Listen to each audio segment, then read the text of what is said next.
Hey, vinyl community and all my music loving friends, it's Mike MGK Boston, back with another video. I know I said I wasn't going to make another video until after Labor Day, but extra long weekend for me. I won't be going to the office tomorrow, so I got a 4-day weekend. So thought, hey, I'll throw a video together here. I had an idea today, came to mind. So I think I've seen a couple of these videos over the years, not by anyone in particular, but the theme of today's video, I'm just going to show what I consider to be 12 great debut albums. Again, it's totally subjective. It's up to the listener, and that's me. You know, what I define as great, you may not, and that's what it's all about. It's personal taste, and just, you know, there's nothing here that any serious music lover, you probably have seen most of these, but again, I just wanted to highlight them because they're really excellent debut albums, and most of these bands were able to sustain that success right out of the gate and right through, and some are still today across several decades here today. So anyway, 12 great albums, and these are in no order. It's not a countdown to number one or anything like that. I rarely do that with lists. They're all equally good in my opinion. So we'll kick it off with one that I know I've shown this before, but I just love it. It's the B-52s from Athens, Georgia. This is their self-titled debut, just the B-52s. I'll spit that out. This came out in '79.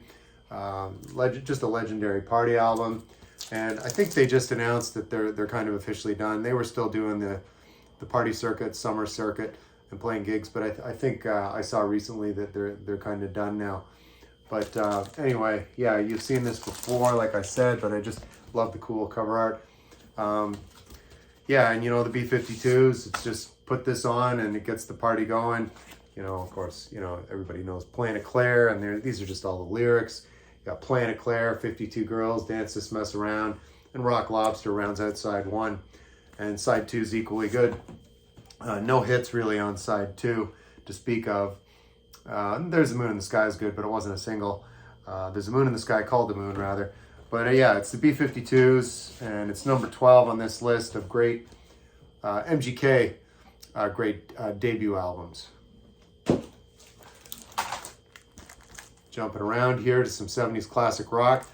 Formed around key members Mick Ralphs and Paul Rodgers, formerly of Free. This was their debut. This is Bad Company, Bad Co. Release date on this one, I want to say, 74. Of course, that was on the Led Zeppelin label Swan Song right there. That's a cool logo. And yeah, this is just really legit classic rock. I mean, you've heard all these songs before, but like I said, it's like a peanut butter sandwich. Once in a while, it tastes really great and goes down easy. Can't get enough, kicks it off, rock steady, ready for love, don't let me down. And of course, side two kicks off with the title track. Well, it's just the title track and name of the band, Bad Company. Great tune. And Moving On is one of my favorites. And of course, finishing off side two is an excellent ballad called Seagull. Look that up if you're not familiar. But yeah, and it's Bad Company, Bad Co. And yeah, nice gatefold sleeve on the inside. There they are. There's Paul Rodgers right here. And as a good friend of mine pointed out, he lives in Vancouver, British Columbia. Apparently, Paul Rodgers now resides in Canada there in the Vancouver area. I don't know if he married a woman in Canada and now resides there. As the story goes, maybe my friend Renee will make a comment in the comment section on this video and could let us in on that. But yeah, it's Bad Company. It's excellent. Again, release date on that, 74. Their self-titled debut. All right. And like I said, we're going to be jumping around the genres today.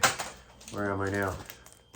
Oh yeah, all right. This is U2. Of course, this is their debut called Boy. Silhouettes of all the band right there. Of course, you know, The Edge. Dave Evans was his real name. Adam Clayton on bass. Larry, the name escapes me. I'm having a brain freeze here. On drums. And of course, Bono Vox, otherwise known as Paul Hewson, his real name. Right there. So yeah, this is the debut, like I said, produced by Steve Lillywhite. He produced their first 3 albums before they went over with Brian Eno and Daniel Lanois for Unforgettable Fire. They really reinvented their sound there. That was one of their first real changes in the sound of the band after the first 3. But yeah, there was this one, October, and of course War, and then when they went into Unforgettable Fire, you had the Lanois Eno production team switching things up. which is also a very good album, Unforgettable Fire, but just they had a different vibe, a different sound at that point. But anyway, this debut features a lot of highlights. I Will Follow, Twilight is great, Cut Dub is a double track, Into the Heart. It's kind of an instrumental. It goes into a song called Into the Heart, and then rounding out side 1 is Out of Control. Side 2 opens with Stories for Boys, goes into A Day Without Me, The Ocean, Another Time, Another Place. The Electrico is really great. Look up The Electrico. If you can find it, there's a live version at Red Rocks. They did in Colorado. I've also got that live at Red Rocks. I think that's a 7 or 8 song live EP set from the mid 80s. It's excellent, excellent. Electrico live at Red Rocks in Colorado. So anyway, that's U2 Boy. Release date on that one, I want to say, 1980. Another brilliant debut, produced by Steve Lillywhite. Okay, here we are. The Queen of Iceland herself. It's Bjork, formerly of the Sugar Cubes. This album is called simply Debut. You don't know if you can see it in the reflection there. There you go. Sort of a little hazy, but anyway, technically this is not her debut solo album. There was an album just before this. It was called Gling Glow. It was all in Icelandic. It was a different trio, different band. I don't have that, but I just thought for the purposes of this video, and it's called Debut, I'm including it, and it's her first English language debut, we'll call that, I guess. And so there you can see Bjork on the back. So I actually saw this tour. This was in '93. Again, the friend I mentioned in Vancouver, I was out there visiting him. She opened for U2, and the album U2 was touring on at that point. I don't know, I'm having another brain freeze on that one. Early 90s. Anyway, that'll come to me later, but doesn't matter. U2 were on a big tour. They play in a big stadium out there called BC Place. And it was Bjork, Public Enemy of all bands, and straight into U2, and we saw all three. And Bjork put on a really good show. This is a really excellent album. It's kind of dance music-y, DJ vibes feel to it. Opens with a song called Human Behavior. Big Time Sensuality is another excellent single on this. I actually have a 12-inch single of that on vinyl. But again, at this time, I was buying both CDs and records, mixing it up, because CDs were the new technology, and everybody was buying compact discs and less records, and I was included in that group. But again, it's Bjork, Debut, release date on that one, 1993. Oh, the U2 tour must have been Achtung Baby. That's what we saw in at BC Place. All right, another one going back to 1979. Another great band. I've got their whole catalog, all 5 of the albums, ending with Synchronicity, and this was their debut in 1979. It's Outlandos d'Amour, and it's The Police, with Stuart Copeland, Andy Summers in there, Sting himself right there. Real name Gordon Sumner. I don't know what's with these nicknames with these guys in the 80s. Gordon Sumner's not a bad name, but anyway, he was Sting. But this was kind of a, this was before, when they kind of got into some reggae beats on the second album. This is more straight up kind of punky, if you will. Short songs, opens with Next to You. That's a good example of what I just said. Of course, the big single on this was Roxanne. Initially, it was, I think, they said it was banned by the BBC, but eventually the BBC played it because it's about prostitution and, you know, it's offensive to people, blah, et cetera, et cetera. But then on this side too, my favorite song I must recommend is Born in the 50s. It's really excellent. Be My Girl Sally is a funny song, and Can't Stand Losing You is another highlight. Whole of My Life is also a great song. It's just an excellent album, and it's an excellent band, and a start to their career. Story goes they actually, Miles Copeland was Stuart Copeland, the drummer's brother, and he was heading up IRS Records, and he that was instrumental in getting them their record deal with none other than A&M Records. So yeah, that's Outlandos d'Amour. It's The Police, and it's just a brilliant debut, and it's 1979, and yeah, I highly recommend it. That's why it's on this list. All right, and shifting back into another decade, going back to 1969, this one, it's the Allman Brothers Band. This one's got some writing on it. It's from a collection I acquired a couple of summers ago, but the record, the jacket looks banged up, but the record's in immaculate condition. here they are here. It's almost got some religious overtones here with this thing, the building in the back. Yeah, it's great. There's late great Dwayne Allman down in front. There's Butch Trucks over on the right. I can't name them all. There's JMO. And there's Skinny Greg Allman right there. These were the actually two only blood brothers. They were brothers. They were all friends. Played together. Played nicely, as they say. But they were the Allman Brothers band. Self-titled debut. Release date on this one was 1969. And they were on Atco. It's on the inside here. It's kind of odd. Hanging out in the woods like a bunch of hillbillies. This one, of course, opens with Don't Want You No More, It's Not My Cross to Bear, Black-Hearted Woman, Trouble No More. It's funny, Whipping Post is on this. It's only clocks in at 5:17, and if you listen to it live at the Fillmore, it's triple that in length. But, and of course, Dreams is a nice ballad on side too. But, yeah, and there's a nice shot of Greg and Dwayne right there down in the corner. Nice photo there. Of course, there's the Atco label right there.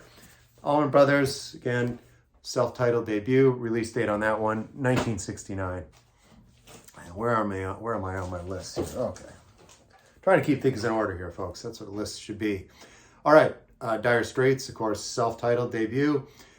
This was released in, I want to say, 1978. It's right there. Mark Knopfler, lead guitar, lead vocals. His brother David on rhythm. John Elsley on bass. He actually did a couple of solo records himself. I don't have any. And Pick Withers on drums. This is just a brilliant debut. I'm just a big Mark Knopfler fan. Got most of the Dire Straits stuff right up to the bitter end, and even Mark Knopfler solo stuff. So here, this opens, of course, Down to the Waterline, Water of Love, Six Blade Knife. Of course, Sultans of Swing is the big radio-friendly hit that broke them on this. Broke them globally, made them a big thing. Yeah, it's really great. And, you know, as soon as you hear Mark Knopfler play the first few notes of Sultans of Swing, you know, it's just great. I never get tired of it. And that's kind of cool at the bottom. Dire Straits, like a logo with the guitar. So, yeah. Dire Straits, self-titled debut, 1979. All right. 78, rather. I've mentioned this band several times before. I'm a huge fan of these guys from the UK. Of course, they're the Chameleons UK. They had to change their name from just the Chameleons because there was some kind of copyright infringement. There was already a band in the States named the Chameleons. So they, from that point on, became known as the Chameleons UK. Of course, frontman, lead singer, Mark Burgess, just a legendary songwriter, great singer. And this is their debut. It's called Script of the Bridge, like the title says. Release date on this one, I believe 1984. There's just some notes there from Mark Burgess on the back here, talking about the record. Opens with Up the Down Escalator. That was the big single. Don't Fall is excellent. Pleasure and Pain, Second Skin, Person Isn't Safe Anywhere These Days, Monkey Land, As High As You Can Go. I mean, I've named most of the songs. It's front to back, every track. It's really, really excellent. They were on some indie label here, I guess called Static, but distributed by MCA. Yeah, so on the inside here, really nothing fancy. You can see just here's the MCA rainbow on the inside. No liner notes to speak of, unfortunately. But I bought this when I first discovered this band. At the time, I was still in high school, and I've got everything. The first 3 albums, this one, and then there's the second one, What Does Anything Mean, basically, and then Strange Times was the third one, and then I've got some 12-inch singles mixed in the mix there. But then they disbanded, and yeah, and then they regrouped, as I've mentioned before. They're now touring as Chameleons Vox. But only a couple of original members, including frontman Mark Burgess. But it's Script of the Bridge. Release date on that one again, 1984. Can't recommend this one enough. I also have a CD copy of this. One of my fellow YouTubers, Brian over at the Embryonic Robot, he's commented on whenever I say anything about the Chameleons that this is very hard to find. And I'm sure you could just buy it on Discogs or eBay or whatever. But the list on it's around $50, I want to say. This really should have been in my video of more expensive records in my collection. It's worth a few bucks if it's in top-notch shape, which this one is. And yeah, it's Script of the Bridge, the Chameleons UK, 1984 again, the release on that one. almost at the end here, folks. Another one of my favorite guitarists of all time, of course, the great Joe Walsh. There he is. This is the James Gang. He'd been, I think Barnstorm came after this actually. So Joe Walsh came in, formed this band, and this is Your Album. It's their debut. Release date on this one's 1969. Yeah, they're a three-piece. Jim Fox on drums, Tom Chris on bass. Almost spells his name like Peter Chris, but he spells it with a K. This is just really solid. There's the introduction, which is instrumental. Take a look around. Bluebird, Collage, song called Stop on here. It comes in at 12 minutes. You can see it right there, Stop. There's a really good version of that. The Mike Bloomfield, Al Cooper, Stephen Stills Super Session album, they do a version of Stop. That's really worth looking up to. Bloomfield, Cooper, Stills doing that version of Stop. That's worth looking up. Around the same period that was released too. And I have that album. That's another one I'd highly recommend, but it's not a debut album, so it's not technically a debut album. So it's just not on this list. But again, it's James Gang, Your Album, just some cool collage photos of the band on the back. There's Joe Walsh peeking through there. And, you know, just some cool artwork here. See here, it's just in black and white.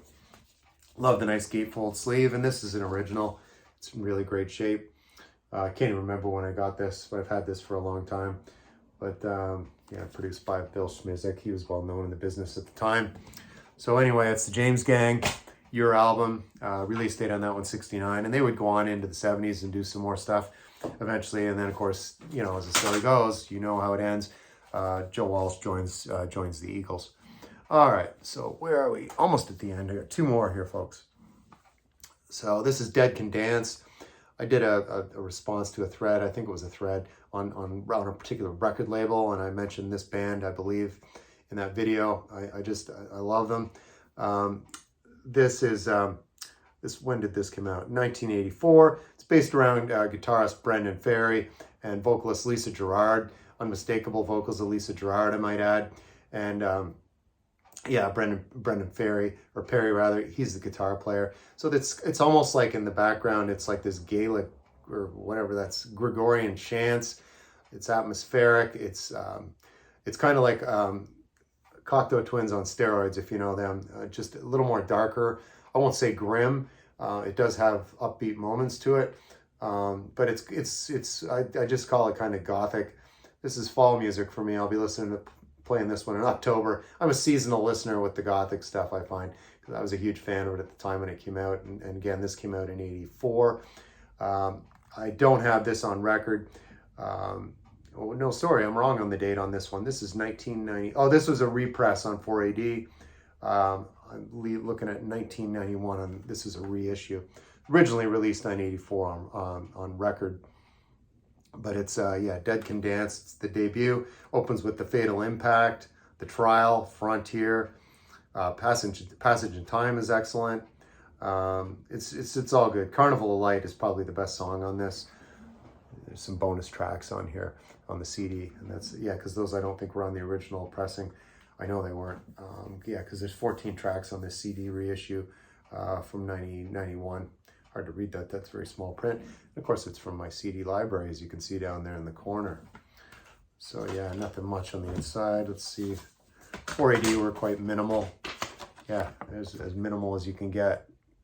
That's it. Nothing much to see here, as the saying goes. All right, rounding things out. Another one of my favorite bands from that period we know and love is the 1980s. It's a self-titled debut by the Psychedelic Furs. They were, of course, from England. And again, Richard Butler and Tim Butler, those two brothers. Richard Butler, of course, on lead vocals. Opens with India, Sister Europe's great. Susan Strange, Wedding Song's great. We Love You is probably the best song on this for me. An Imitation of Christ is also excellent. I saw these guys in '86, and the Mission opened for them, and that was an excellent concert. Really great concert memory for me. I know my friend Diane, who watches these videos, she's back up in Canada. She's a huge fan of the Furs, and I know Diane's seen them a couple of times. But it's the Psychedelic Furs. And yeah, the cover art, apparently, this is the North American pressing. The UK pressing was a different cover. I don't know the significance or why. I actually prefer this cover. When I was looking it up on Discogs and saw the other version, I kind of like this cover better. I used to like to see pictures of the band, and it's nice you have headshots of all the members of the band. Of course, they were 6-piece. They had a sax player, which added another layer to the band. Sometimes sax works in pop music, sometimes it doesn't. I wouldn't call these guys pop music. They're more, post-punk in the same school as the Chameleons, the band I just mentioned prior. So again, it's the Psychedelic Furs. If you ever get a chance to see them, they're still doing their thing. Like I just said, my friend Diane, I know she put some pictures on Facebook, probably just before the pandemic, and looks like they all look great, and they're still doing their thing, the band, and sounding great too. I've looked up recent live clips, and they're still doing it, and more power to them for that. Anyway, folks, that'll be the end of that. That's 12 great debut releases, according to Mike MGK Boston. That's me. Check any of those out. I know you won't be disappointed. You probably know some of them. And there's one bonus I thought I'd throw in here actually today. It's Peter Gabriel's debut. This one is 1977. He was also on the Atco label. There he is. So his first few albums were all self-titled, although this is his debut. This is just, Genesis was totally in the rearview mirror. This is his first solo album. And again, they were all self-titled. But what a lot of people did if you wanted to say, hey, to a friend, I'm listening to the Peter Gabriel Car album because it has a picture of a car on the front. And then 2 albums later, I think this was his 3rd album. This one's called Melt because his face is half melting, all right? So I just want to give that example. Car, Melt, and Scratch, I think is what the second one was called. I don't have that. I don't know. I lent it to somebody because I'm a bit of a completist with Gabriel. So I was grabbing these and I'm like, where's the Scratch one? And maybe it's just, hopefully I've just misfiled it. But anyway, this is Gabriel's self-titled debut, like I said, with Genesis in the back, or in the rearview mirror. And Moribund the Burgermeister opens it up. Of course, Salisbury Hill was the huge single on this that made him a solo star. But some other great stuff on this one, Down the Dolce Vita. Here Comes the Flood rounds out this record. It's just an amazing song. Check that out. You won't be disappointed. Let me see on the inside. Sometimes there's some photos on the inner sleeve. Just some inside shots. Must have been from the same photo session when they did the cover art for the record. Again, it's Peter Gabriel, his solo debut in 1977. So again, folks, I'm saying goodbye a second time. I forgot about those bonus releases, the bonus stuff there with Peter Gabriel. I'm glad I didn't forget to include that. Have a great long weekend. It's a holiday here, both in Canada and the United States. It's Labor Day on Monday. So if you're off this weekend, enjoy it. Rounding out summer, it's officially over, and we'll be heading into the fall. It's been pretty hot. I'm ready for some fall weather actually here in the Northeast. So whatever you're doing this weekend, play safe, have fun, and I'll see you next time.